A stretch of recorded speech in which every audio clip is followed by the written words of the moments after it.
Hello, everybody. Welcome. It's a rather chilly day here in San Francisco, where I live. And I am walking in time. I am walking in relation. I am walking in memory, in opportunity, and under threat, with all the living beings and all of their ancestral lineages, which surely must reach back before the birth of Earth into time-space itself. So that when forms appear before me here, I sense in them an origin far more beautiful and strange than any we have yet been bold enough to imagine.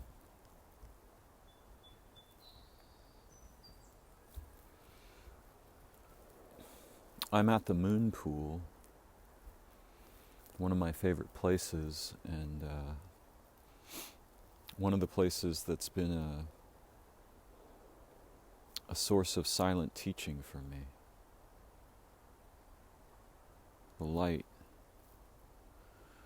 on the water.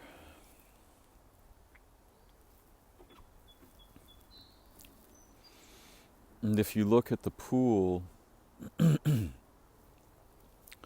and very few people really understand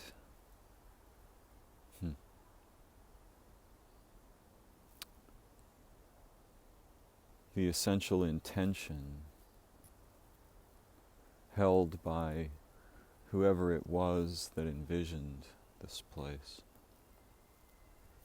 this little pool. It's easily overlooked. They walk out on the little platform, and actually the platform is almost as big as the pool it takes one out onto.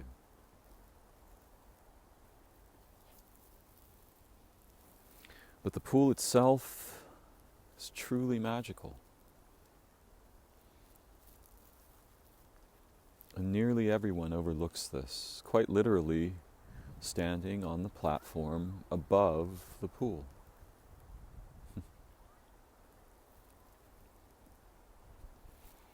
The play of light on water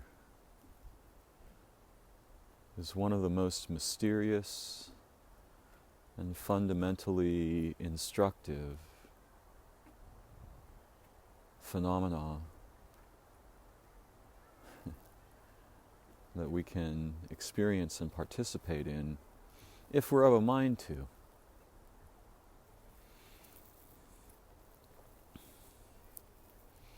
And each part of the pool is different. Each part of the pool is alive uniquely and moving or still uniquely.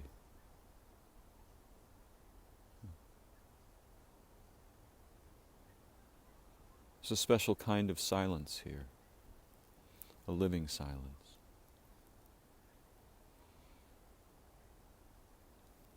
And if you really want to see what's going on with the pool,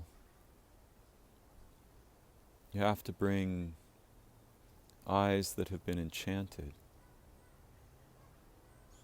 eyes capable of enchantment.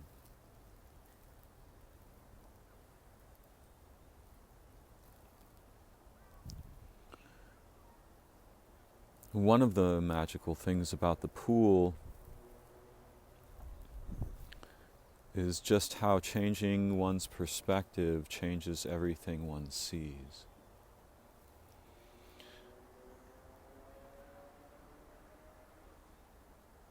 but it's a sky mirror. So I'm just watching birds.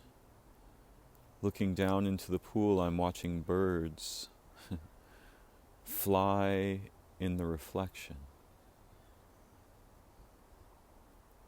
Some seagulls.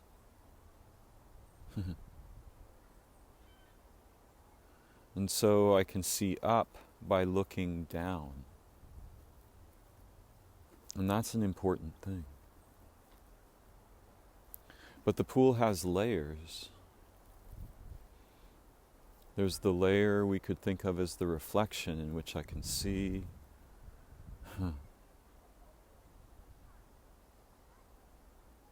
the shimmering image of all the trees that surround it. And then, if I change my vision, I can see the surface of the water, and little water plants floating there, and water striders, and movement. The wind and light on the water, how they play together. So there's the reflection, and then there's the surface, and then there's all that lives in the space between the surface and the plants and myriad little water creatures that live in the between of the surface and the bottom. And then I can see what's on the bottom. And really you can see all these things at once, but ordinarily one's focus will select a layer. And this is part of the magic. But not even close to the whole secret. It's so beautiful to see the trees and light and sky reflected in the water.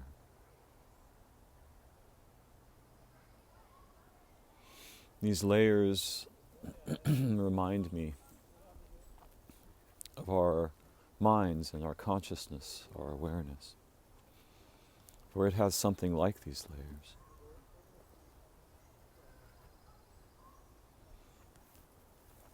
Except that ordinarily, since we're seeing with it, we cannot observe it.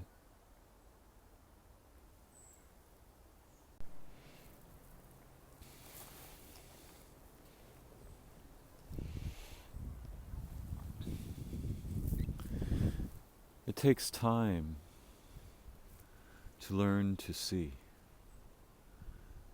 And there are endless forms of seeing.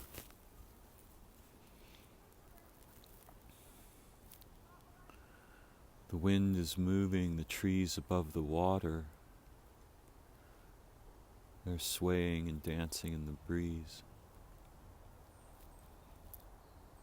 But the wind also moves their moving reflection on the surface of the water,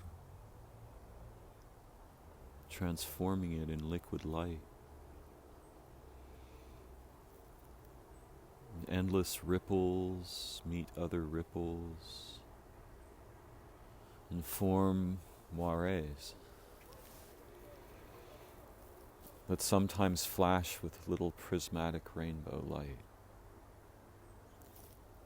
So beautiful. So perfect. Absolutely true. The reflections of the trees in the water are an aspect of the truth of the living trees above it. The other day, in a different pond, I saw a night heron standing on a rock. And I approached very slowly. It was quiet. It was evening. And I knelt down by the side of the pond and saw the turtles peeking at me, their heads like little points in the water.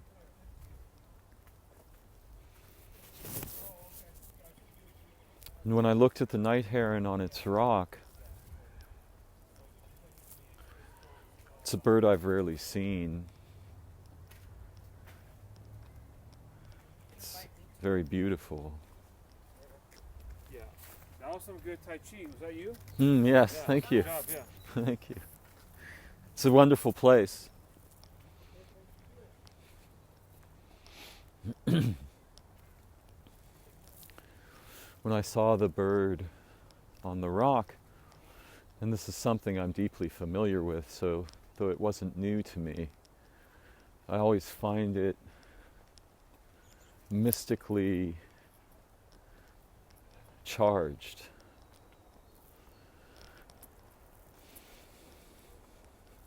In the surface world, there's the physical bird and the rock. But in the water world, right beneath it, is its shimmering reflection upside down.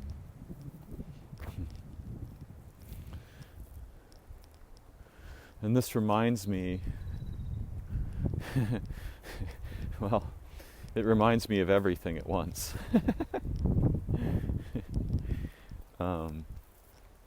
But it reminds me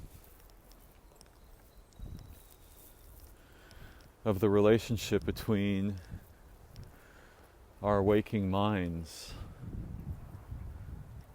and our dreaming awareness.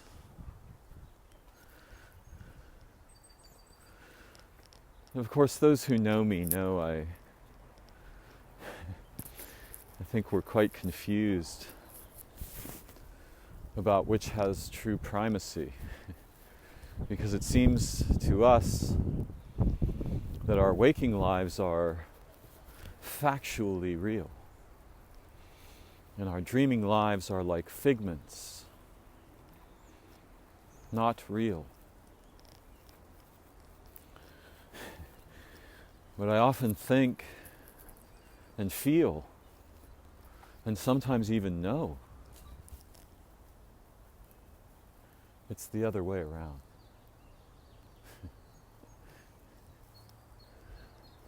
It all depends on your purpose in looking. What is seen depends on one's purpose in focusing one's attention somewhere. If we go looking to find that the waking world is the physical fact and the dreaming world imaginary or a figment, then this is what we find, unsurprisingly. But if we ask ourselves questions about the origins of our waking minds, we may find they lie in dreaming. And so the waking world and the waking mind becomes a figment of the dreaming mind's storms and beauties, ecstasies and terrors, losses and explorations.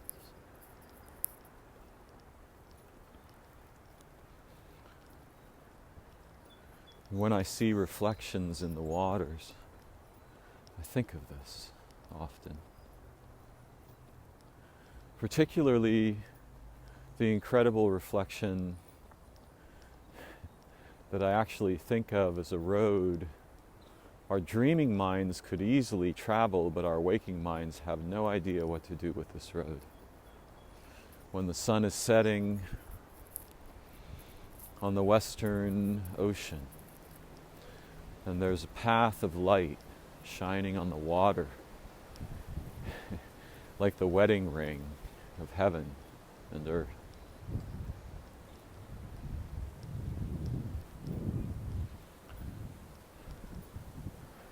And some have traveled this road.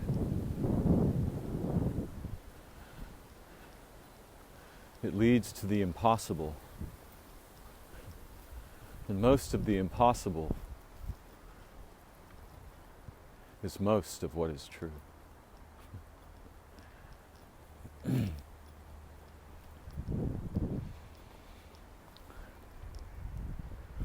funny, when I began recording today, I had ideas in mind.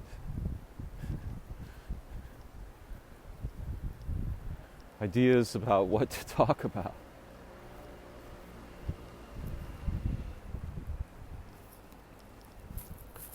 But when I'm at the moon pool, I'm always half enchanted. And it's almost like I begin to dream while I'm awake. And then my ideas, so seemingly solid a moment before, warp and warble, become fluffy and web-like, and often they dissolve. So perhaps I'll pause a moment here and see if I can recollect my path. It's funny, that word, recollection, is recollection. Yeah? Representation is representation. But the living world is not a presentation. It's something stranger. That presentations are like, how to say this? Over-structured derivations of, too structured to be alive. Though there's different ways to use the word and different meanings we can mean with words. These ones included. So I'll pause for a moment and see what I can recollect about my purpose when I began. Ah, yes, now I remember. This word is also interesting, right?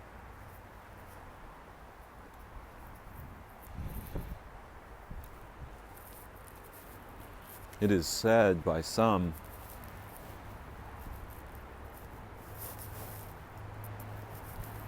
that some experiences, some of the deeply visionary and profound experiences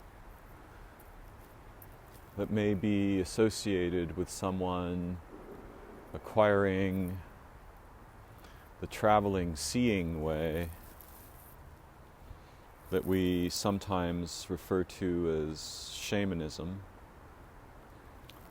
or shamanism, a word I'm deeply mistrustful of in the modern context, but whose essence I have some familiarity with. There's often a crisis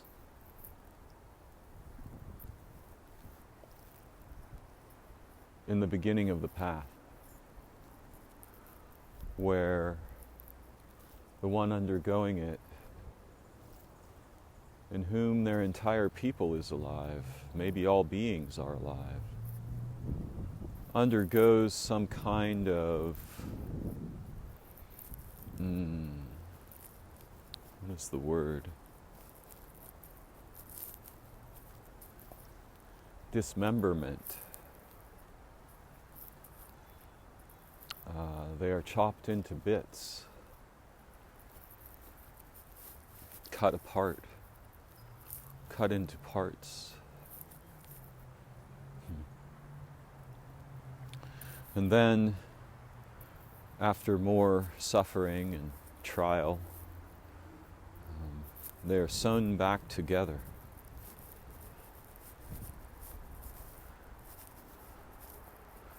And I don't know who does the sewing and who it is that is sewn.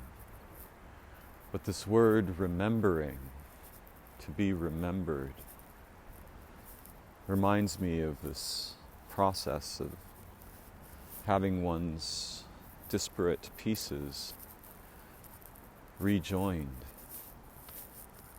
And this is the idea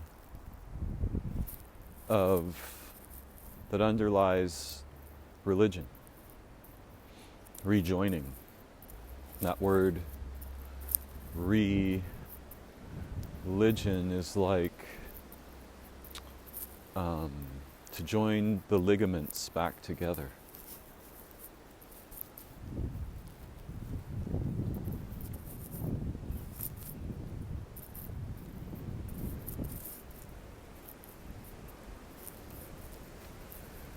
So that the original intent, long before we were so confused, as we are mostly today, if I use the word we very casually and generally,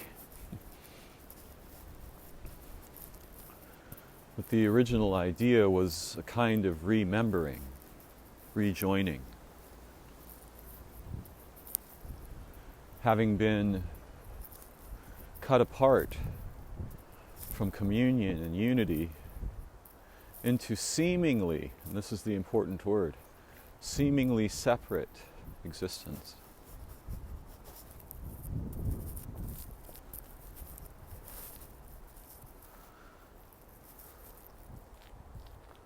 We can undergo processes that reestablish the communion in the very cup of all our seeming separateness.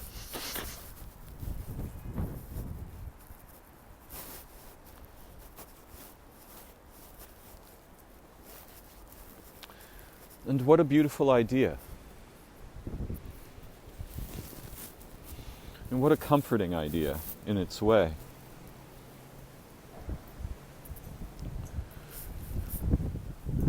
Because if we understand the nature of communion, of fundamental unity, and there are stranger things than mere unity or mere separation. But if we understand and think for a moment about the nature of unity, then what a miracle it becomes. This embodied world of seemingly separate beings on one side of the reflection, completely unified in the surface of the water, in the reflection, in the dreaming. And if I were a vast and brilliant unity, perhaps like a cloud that makes rain and lightning, I would become many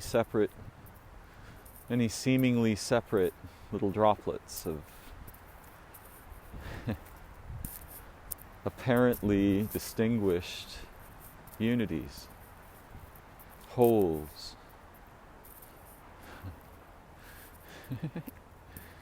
And that word is so funny because there's the W word, W-H-O-L-E, the whole, the unity. My body, for example. But then there's also the idea that the seemingly separate whole is a whole, an H-O-L-E, in the unity, where some kind of magic is taking place.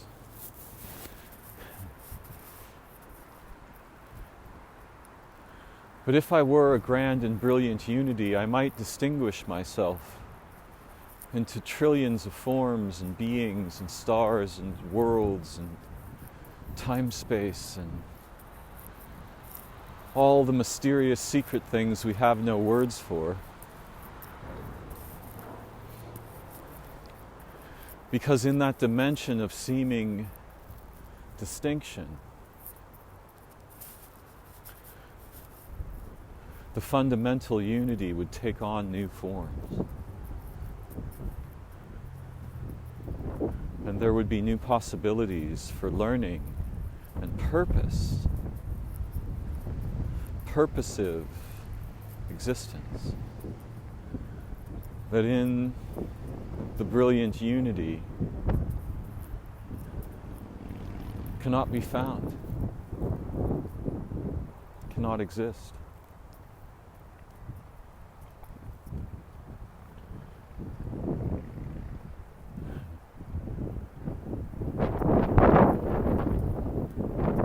And wouldn't it be ironic if the great dream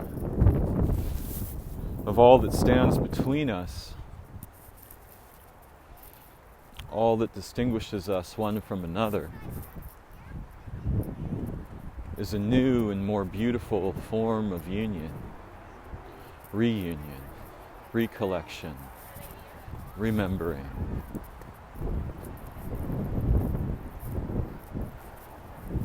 For in a vast and brilliant unity,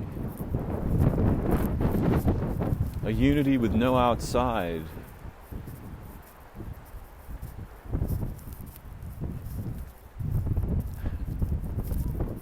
it's not clear how there could be growth and learning and purpose.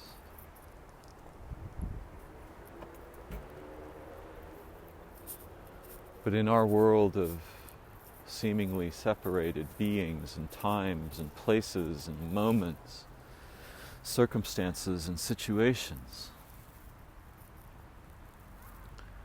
the great primordial unity is dancing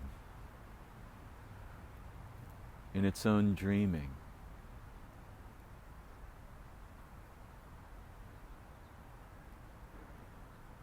In the endless forms of reflections.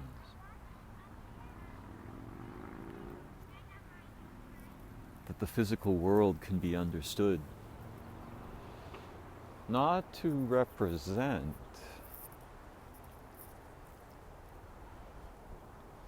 but to embody, to bring to life in forms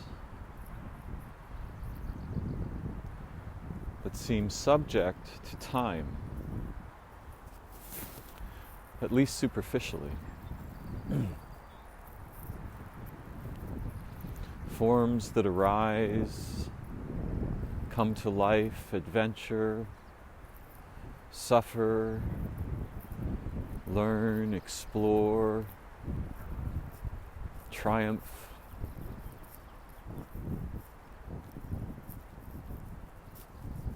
And then fade away again.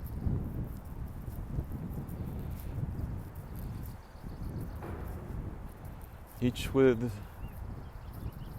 separate temporalities and heartbeats, and yet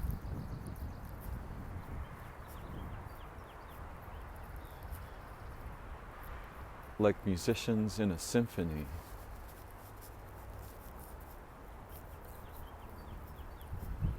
forming an astonishing music.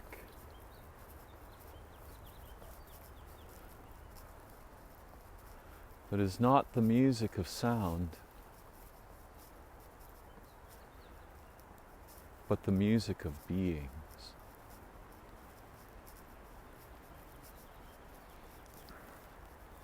Arising, remembering, departing in waves, in ripples, and moires, like those on the surfaces of the water.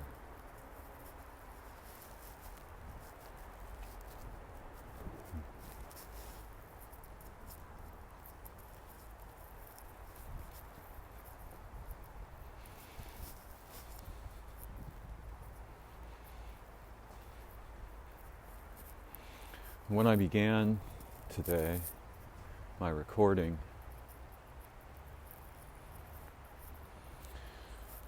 I was thinking a bit about coincidence.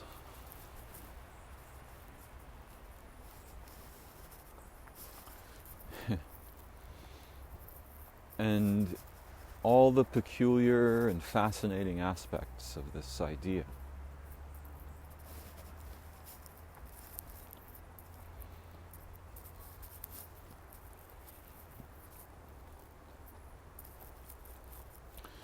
Yesterday, I was reading in the beginning of Tristan Gooley's book on how to read signs in nature. He's a bit of a detective, well, more than a bit. He's an excellent detective, skillful detective.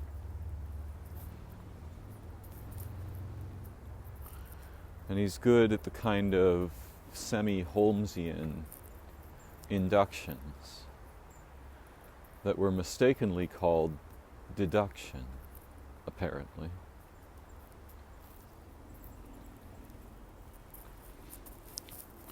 And he was telling a story about a situation in which a boy awoke in the night, heard his brother scream, tried to run into the other room, but the other room was missing.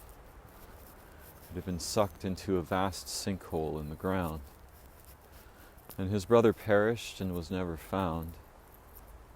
And he nearly perished trying to chase him down that hole. And then Tristan wrote, those of us with some understanding of geology will hear a story like this and think, limestone.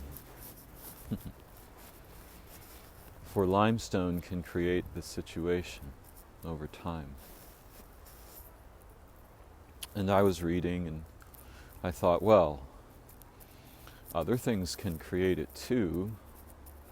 In the cities, an underground water main or sewer pipe can leak over time and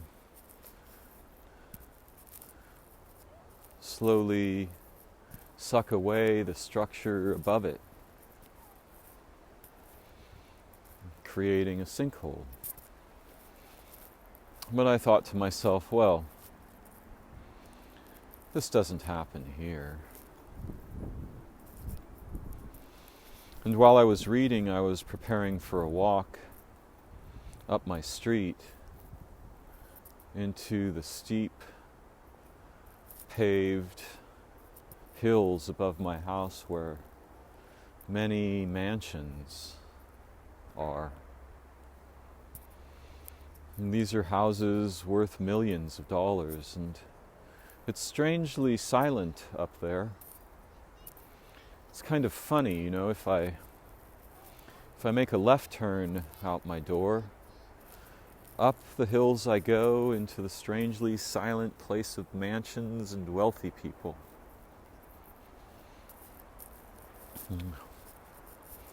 If I make a right turn out my door,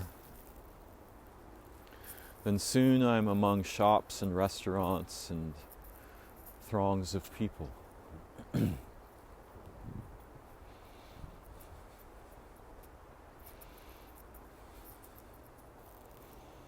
And I think of the left side of my body as the dreaming side sometimes.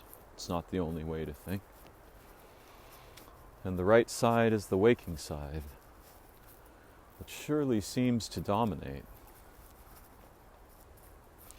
In any case, I walked up my street half a block, and then I noticed that in the path I intended to take, it had been blocked off. There were people from the city in their cars with flashing lights, and they erected a makeshift barrier so people couldn't drive further up that street. But I walked up the street, and about another half block up the street, lo and behold, there was a giant sinkhole, of all things. Probably 30 feet across, and who knows how deep. I didn't look in it.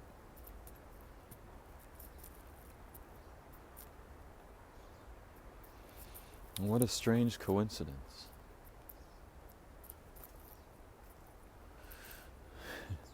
Later in the night, I was speaking with my friend Ryan Firstdiver, and we were talking briefly about the phenological event of the emergence of the robber flies. And these are predatory flies that eat other insects like gnats and mosquitoes and other small insects. And I had seen a swarm of them a couple days before, which I have never seen before. I've never seen a swarm of robber flies. It wasn't huge, maybe 50 or 60 insects. And as I told this story to my friend Ryan at night, I looked down by my foot, and there was a robber fly, right as I was telling the story.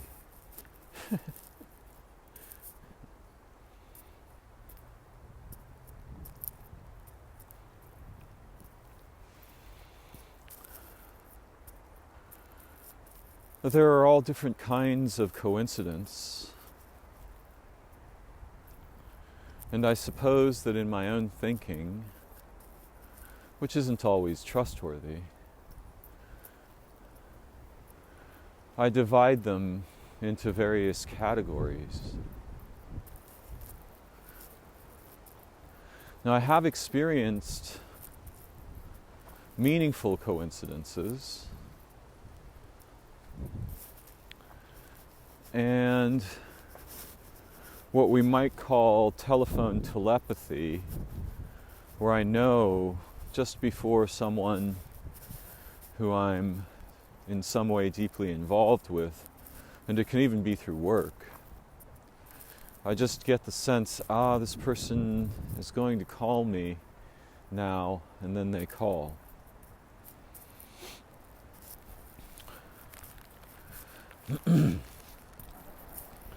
And there's all kinds of arguments in science against this. One of them is, in our evaluations, we don't count the times when it failed. We don't count the times when we felt, so-and-so will call me, and they didn't. But I think that's a very humble argument, to put it mildly, and a confused argument. And it's quite clear to me that I've had, regardless of how many times something failed, and I'm not sure there were a lot of them,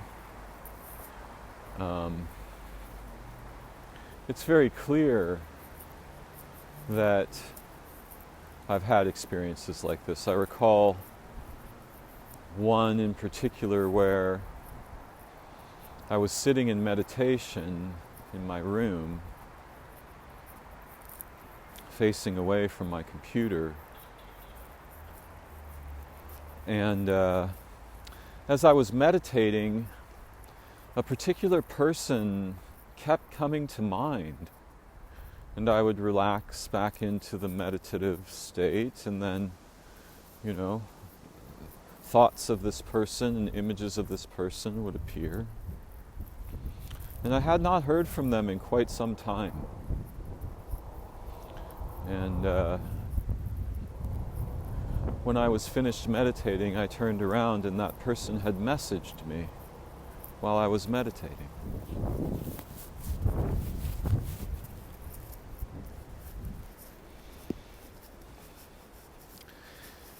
I remember another time when I was quite young,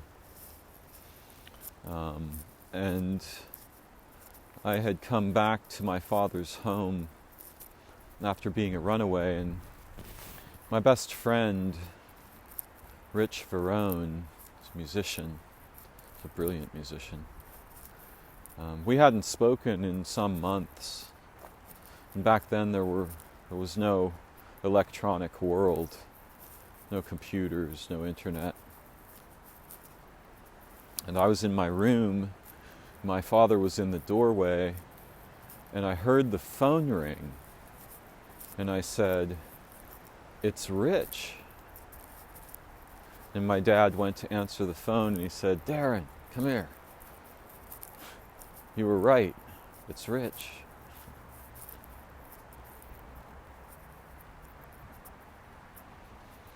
be hard to dismiss something like that with any argument. Right? Very difficult to prove there's no extraordinary connection there. In fact, I think that would be an impossible task. Though it's easy to form logical arguments that appear to refute things that neither logic nor rationality can properly encompass.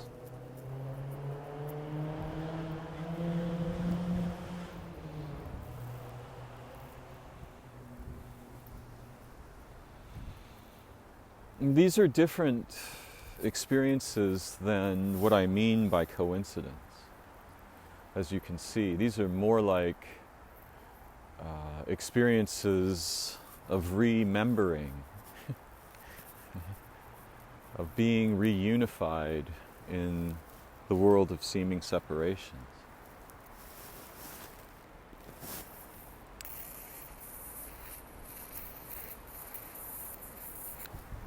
Whereas the sinkhole and the robber fly were a bit more like what we think of when we think of coincidences.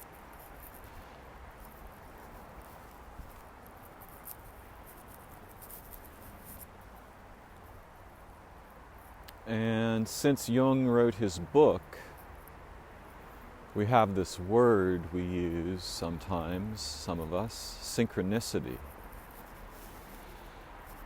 And this idea has been captured by cults of woo and so on. And even Jung himself, in writing his theory, he had gravely misunderstood Wolfgang Pauli, the physicist who he had agreed to treat in return for education about physics.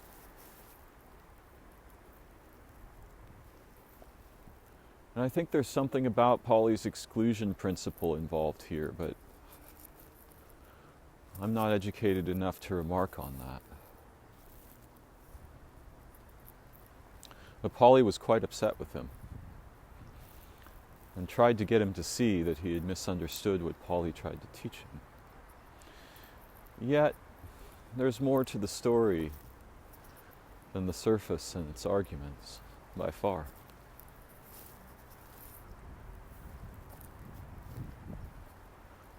And there's another kind of event which isn't precisely a coincidence or even a synchronicity, and yet it signals a transformation in the nature of consciousness awareness and our life path. Right? Sometimes a miracle happens, something that truly should be impossible. I've experienced a few of these.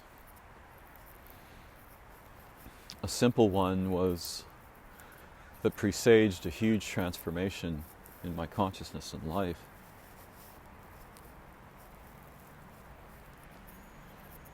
You probably know how the top of a beer bottle is wrinkled, and we use a bottle opener or some other tool to pop that top off a beer bottle. And one afternoon I popped the top off a beer bottle with an ah-so, right? A particular instrument used to both pull the cork from wine, and most of them have a little blade inside a long oval that we can use to pop the top off of a bottle too. And I popped the top off this beer bottle, and the top flew off, but it did something impossible for me to understand or even imagine. It stuck to the side of the glass bottle, perfectly horizontal, upside down, with a tiny piece of one of the wrinkles touching the glass, and it just stayed there, suspended against the side of the wet glass, perfectly horizontal. And it stayed like that for an hour. And the whole thing was entirely impossible. If someone had attempted to glue the top to the bottle in that way, it would have failed, right? And yet there it was before me. And I marveled at it. And there were consecutive little miracles before the great storm changed my life and mind, came within me. And that's not a coincidence. And it's not really a synchronicity.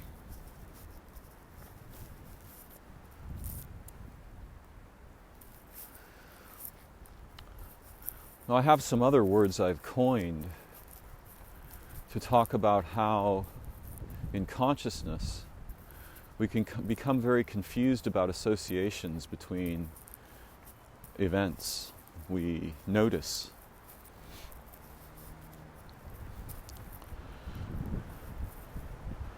And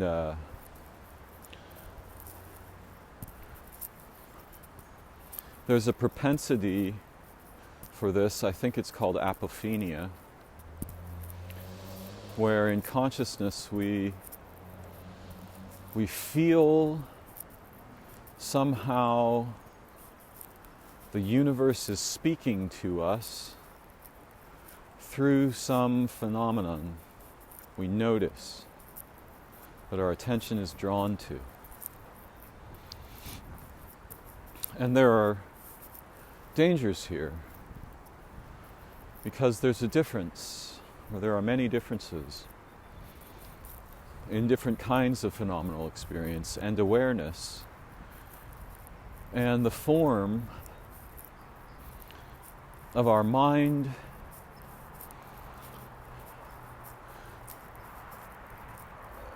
cleaves to these things until they seem to stand out as messages. Right? The universe is speaking to me. It's trying to tell me something. And sometimes this is not reasonable. Sometimes this is, we can feel the deep authenticity of it in a way that evades all the traps and confusions of consciousness. And the message just gets through to us in some way.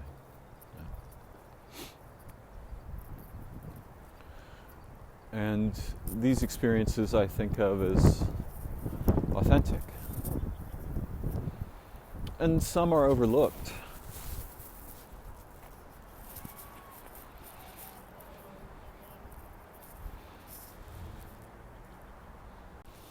Some don't really break through the cloud bank of our common, habitual, everyday thought and concern and habit.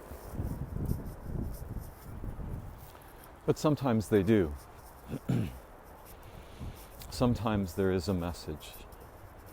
Sometimes I don't know who is communicating with who precisely. And there's all different, there are myriads of ways that such communication may be taking place. But then there's the other side of that, the problem where we're really experiencing something in which the manifold of mind has become perhaps distorted. Yeah. And there's plenty of evidence of,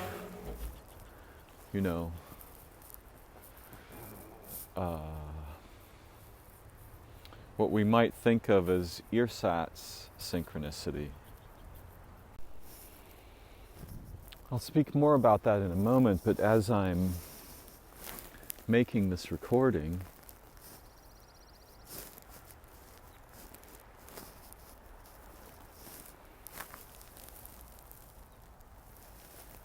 I'm in the garden.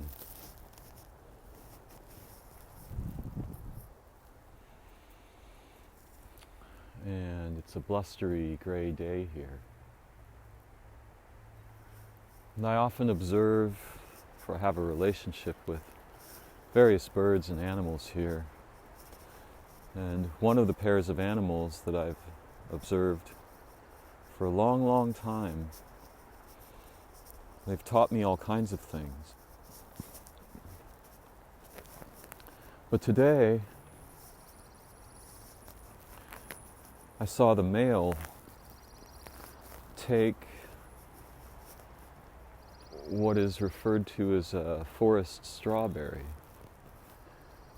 And I've never seen him do that before. And he very clearly showed me, I think I'll have one of these right now.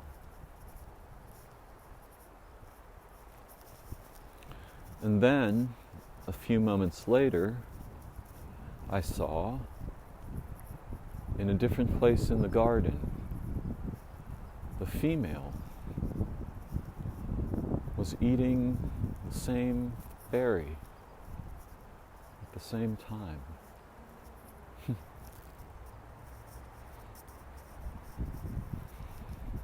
Now, this is a meaningful coincidence because these animals know me well, and they were clearly, especially the male who I was close to when he picked it up, they were showing me something. Okay? They often show me things about what they like to eat. And they eat different things at different times. But I've never seen them eat these before, and I wasn't really sure if they liked fruit, and I was curious if they might. So now I know there are some fruits they like. And there are many old parables and stories about the corvids and their bright red berries.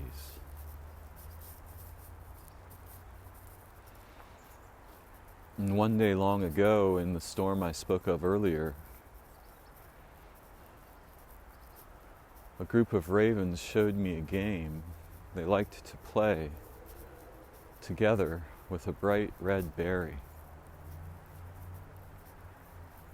And the game was very beautiful and rich with intelligence and teaching power, though I'll not describe it here. And when they were done, most of them left, but one of them stayed. And it sort of gently harassed me until it wasn't trying to scare me away, it was trying to get me to do something. At first I couldn't figure out what, but then it became clear that it wanted me to take the berry with me, so I did.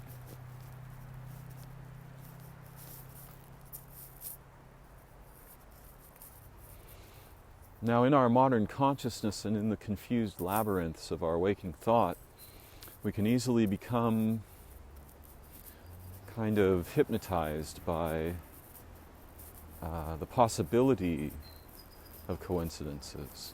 And so you'll see people posting online, sort of, I think, I find it a little bit tragic myself, but it depends on how I'm thinking about it.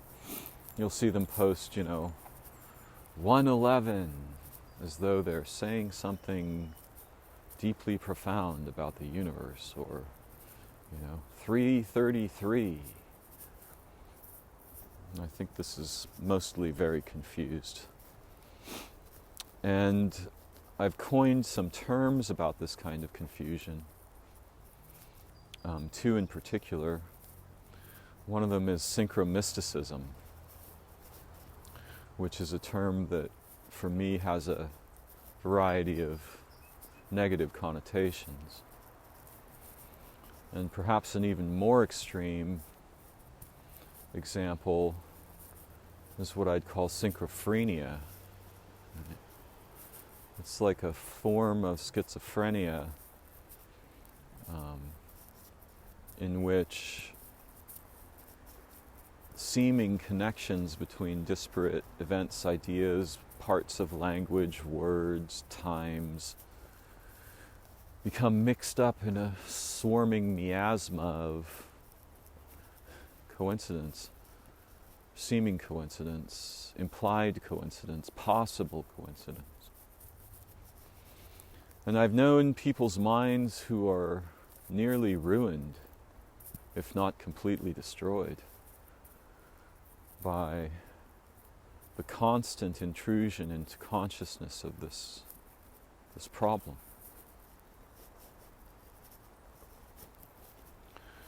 But as I said, there are meaningful forms of coincidence, and there are confused derivations of coincidence, and there are meaningful forms of something that might resemble what we could call synchronicity as well.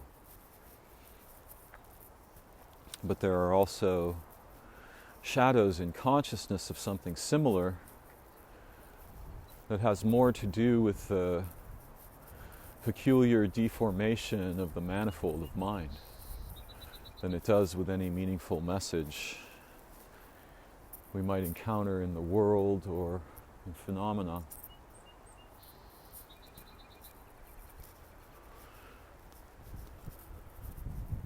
And all of these things fascinate me, and I'm very curious about them. And I'm relatively open-minded, though most of the time I feel I can sense the difference between something authentic and worthy of careful attention and something that is more like a kind of confused feedback effect of consciousness, more like the forms of apophenia that are indicative of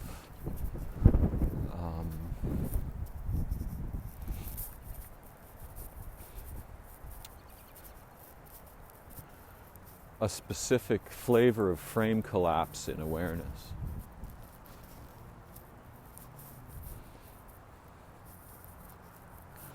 And many of the people who experience this feel deeply compelled by this experience and gravely misunderstood by other people.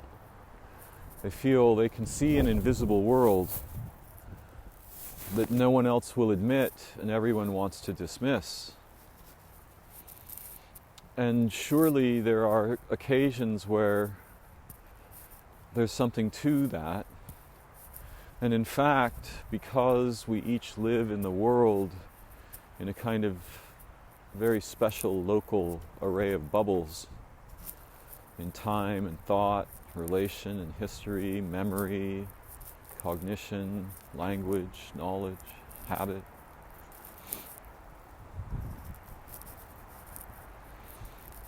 It may well be in some cases that they are actually seeing something which, if we were capable of it, we would acknowledge as meaningful. However,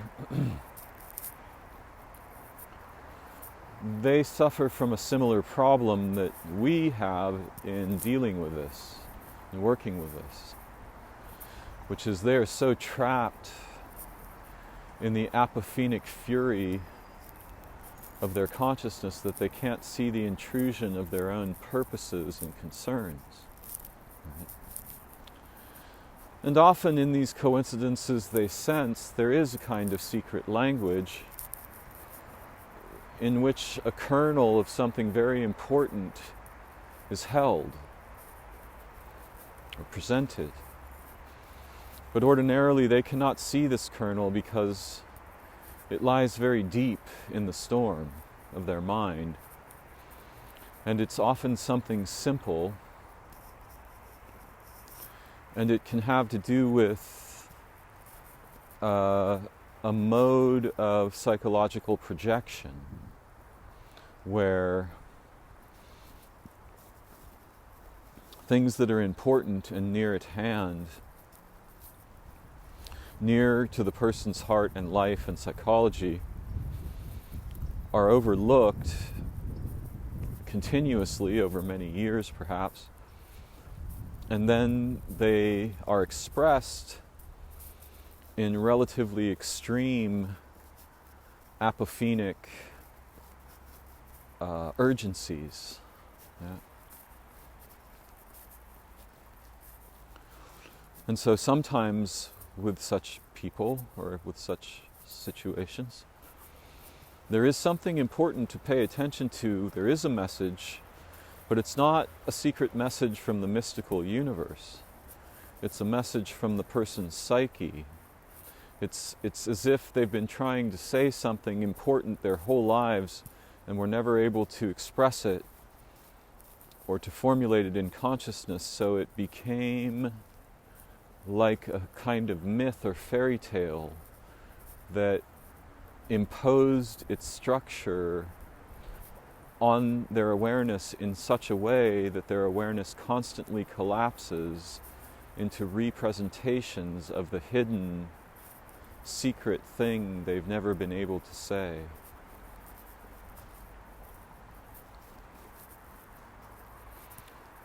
I knew someone, and I've seen this before, who was obsessed with another person, and the person I knew who was having this problem saw in every gesture of the person they were obsessed with, online and so on, secret messages meant only for them. And they believed that the person was sending these messages on purpose and then denying it when they inquired about it. And the person suffering from this kind of frame collapse was in agony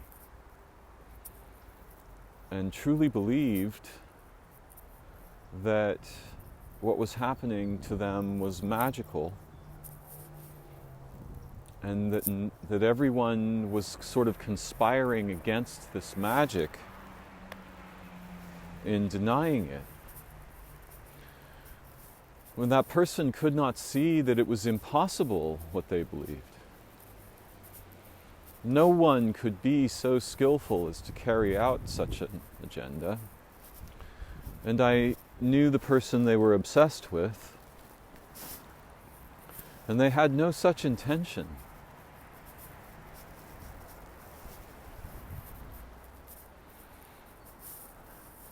And that's a kind of synchrophenia, right?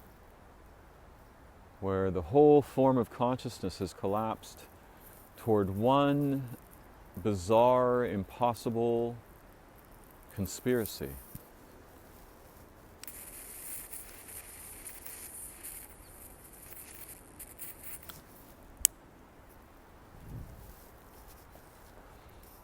And there's at once evident here a grave insecurity, right? The person seeing what they thought was this magical, subtle language is profoundly insecure. And at the same time, there's a sidewise kind of projection of megalomaniacal importance. I am the most important one. I am the only one who sees the magic truth behind all the little connections that everyone else denies, yet I am certain are there.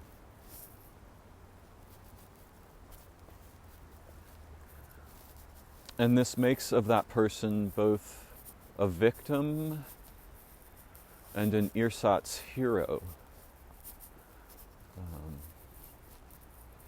So you can see how fraught this kind of mind is.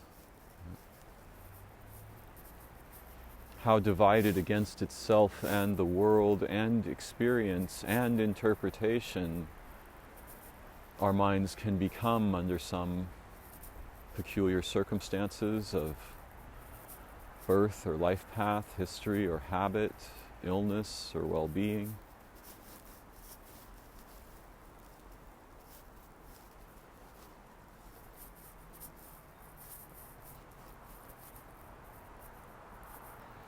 And sometimes when I can feel what I might call my soul,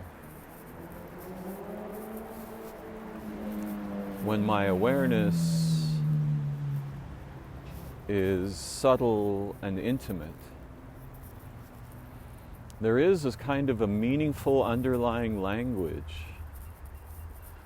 But again, this is a dangerous idea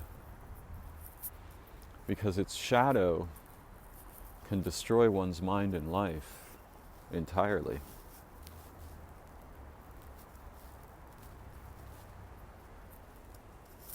It's just like the idea of value, or it's similar to the idea of value as opposed to the reification of value that money represents. Right? It's a kind of a similar thing. The representation is relatively toxic. Its origins are essential.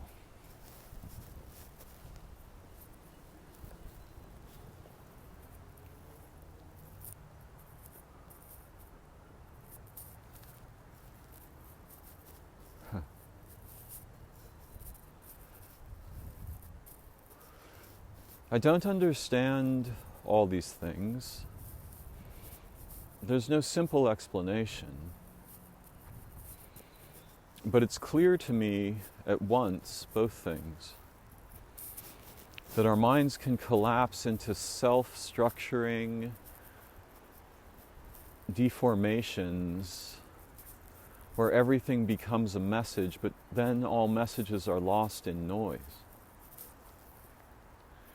And the much more subtle and more intelligent sensitivity to signals and relationships around us that are rich with intelligence, creative recognition, reunion, communion.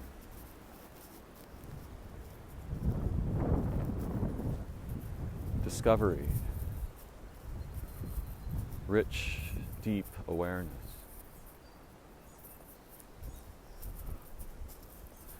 Had my head been turned just slightly differently, I couldn't have noticed that both birds were eating the red berry at the same time in different parts of the garden. And they were vocalizing gently. So maybe they were having a conversation in a way. I'm not sure.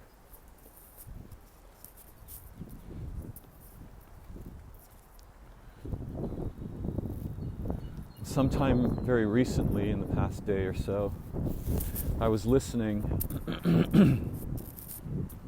or perhaps reading, something about the magical importance of red things. And this is familiar to me, not unfamiliar at all. Oh yes, it was last night in a conversation with my friend West. And he was talking about one of his teachers who had spoken to him at length of the importance of the Amanita muscaria mushroom in ancient Irish Druidic traditions. And the man said something very profound that inclines me to trust him. You know, he talked at length about the mushroom and its color and associations in ceremony, literature, and ritual. And then he talked about how it could be prepared But then he said something quite uncommon and very wise. He said, "The mushroom is dangerous, but you don't have to eat it. If you want to understand something about it, spend time with it. Just spend time with the mushroom. You don't have to eat it. Maybe you could sleep with one under your pillow or on your chest," he said. And I thought that was really brilliant because it matches my own experience.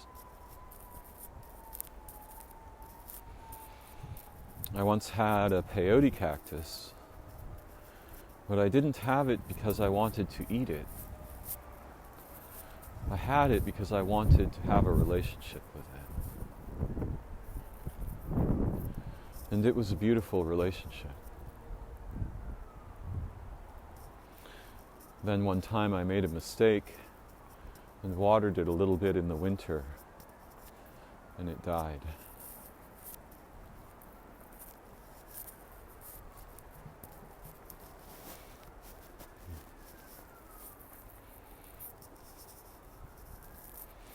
But while it was alive, it taught me things in dreaming. It would show up in my dreaming. Not exactly as a cactus, as a being, like sort of a cactus being. And that was no mere coincidence. That was the result of using my intent, my intention. And the willingness of the plant to relate with me. And this is the funny thing, you know, the humans, most of them, they don't believe the trees and animals and plants are communicating meaningfully. And they think this because they don't hear the sound of their words, but even though some of them can make vocalizations.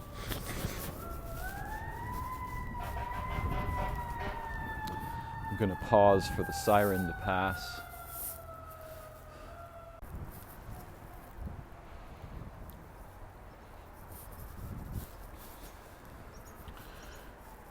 I'm not really trying to convince anyone of anything.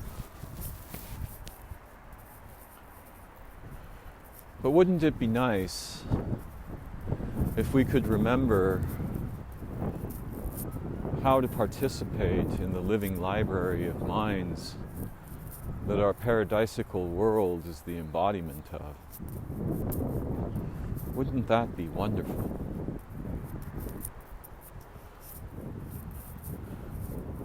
In our modernity and enmeshed in all of our products and technologies and machines and electronics, there's so much noise that our subtle faculties are overwhelmed and often become shy and hide themselves away. But in dreaming,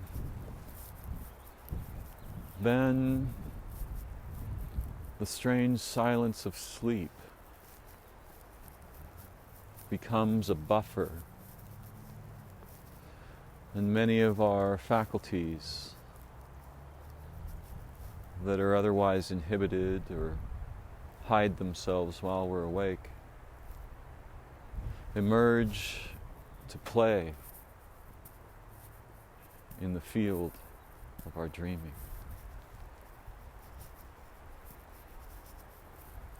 And I think it's beautiful. And I revere it.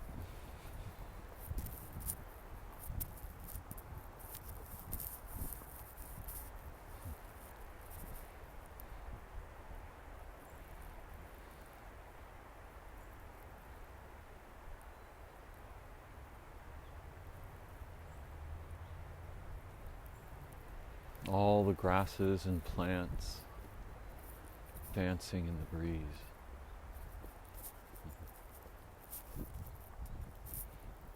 And it is beautiful. And I revere it.